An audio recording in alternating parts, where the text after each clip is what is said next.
بسم اللہ الرحمن الرحیم۔ صرف 5 منٹ کا مدرسہ قرآن و حدیث کی روشنی میں 6 شوال المکرم۔ نمبر 1، اسلامی تاریخ۔ حضرت جمیلہ بنت سعد بن ربیع رضی اللہ عنہ، حضرت سعد رضی اللہ عنہ اور ان کے والد حضرت ربیع رضی اللہ عنہ ایسے 2 انصاری صحابی ہیں جو جنگ احد میں حضور صلی اللہ علیہ وسلم کی حفاظت کرتے ہوئے شہید ہو گئے۔ اس وقت حضرت سعد رضی اللہ عنہ کی بیٹی جمیلہ بنت سعد رضی اللہ عنہ پیدا نہیں ہوئی تھی۔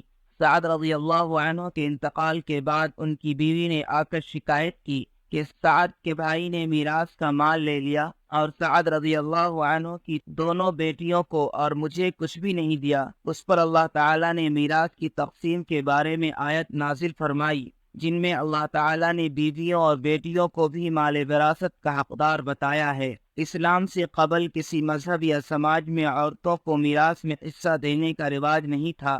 جمیلہ بنت سعد رضی اللہ عنہ کی والدہ علم الفرائض کے نزول کا سبب بنی۔ ایسے دیندار ماں باپ کی بیٹی حضرت جمیلہ رضی اللہ عنہ بھی بہت ساری خوبیوں کی مالک تھی۔ آپ عالمہ، فقیہہ اور قرآن کی حافظہ تھیں۔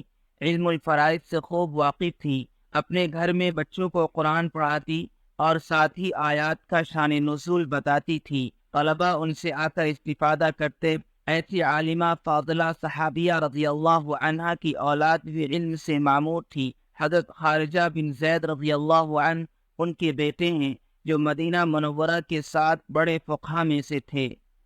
نمبر 2، حضور صلی اللہ علیہ وسلم کا معجزہ۔ حضور صلی اللہ علیہ وسلم کی دعا کا اثر۔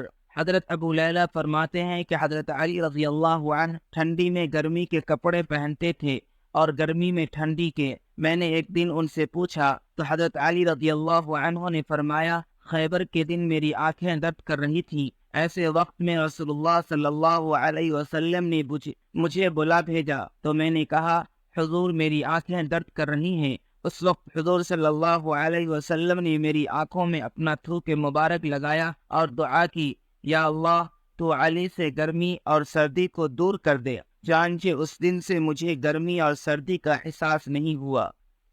نمبر 3، ایک فرض کے بارے میں۔ دینی علم حاصل کرنا ضروری ہے۔ رسول اللہ صلی اللہ علیہ وسلم نے فرمایا، دینی علم حاصل کرنا ہر مسلمان پر فرض ہے۔ نمبر 4، ایک سنت کے بارے میں۔ ہر طرح کی پریشانی سے چھٹکارا۔ رسول اللہ صلی اللہ علیہ وسلم کو جب کوئی بے چینی و تکلیف پیش آتی تو آپ صلی اللہ علیہ وسلم یہ دعا پڑھتے، لا الہ الا اللہ العظیم الحلیم، لا الہ الا اللہ رب العرش العظیم، لا الہ الا اللہ رب السماوات و رب العرش الکریم۔ نمبر 5، ایک اہم عمل کی فضیلت، شہادت کی موت مانگنا۔ رسول اللہ صلی اللہ علیہ وسلم نے فرمایا، جو شخص سچی طلب کے ساتھ اللہ تعالیٰ سے شہادت کی موت مانگتا ہے تو اللہ تعالیٰ اسے شہیدوں کے درجے تک پہنچا دیتا ہے، چاہے وہ اپنے بستر ہی پر مرا ہو۔ نمبر 6، ایک گناہ کے بارے میں۔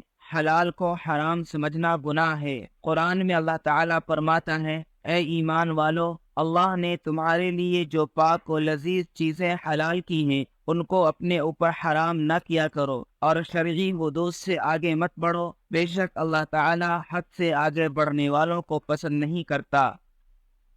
نمبر 7، دنیا کے بارے میں۔ نعمت دینے میں اللہ کا قانون۔ قرآن میں اللہ تعالیٰ فرماتا ہے، اللہ جب کسی قوم کو کوئی نعمت عطا کرتا ہے تو اس نعمت کو اس وقت تک نہیں بدلتا جب تک وہ لوگ اپنی حالت کو نہ بدلیں۔ یقیناً اللہ تعالیٰ بڑا سننے والا اور جاننے والا ہے۔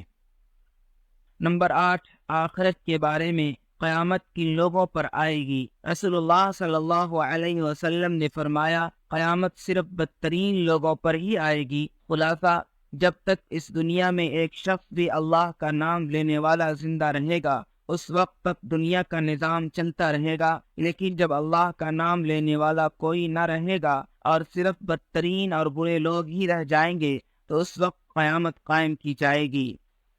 نمبر 9، طب نبوی سے علاج، بخار کا علاج۔ حضرت ابن عباس رضی اللہ عنہ فرماتے ہیں کہ رسول اللہ صلی اللہ علیہ وسلم نے صحابہ کرام رضی اللہ عنہم کو بخار اور دوسری تمام بیماریوں سے نجات کے لیے یہ دعا بتائی، بسم اللہ الکبیر اعوذ باللہ العظیم من شر کل عرق نعار ومن شر حر النار۔ ترجمہ: میں اللہ کے نام سے شروع کرتا ہوں جو بہت بڑا ہے۔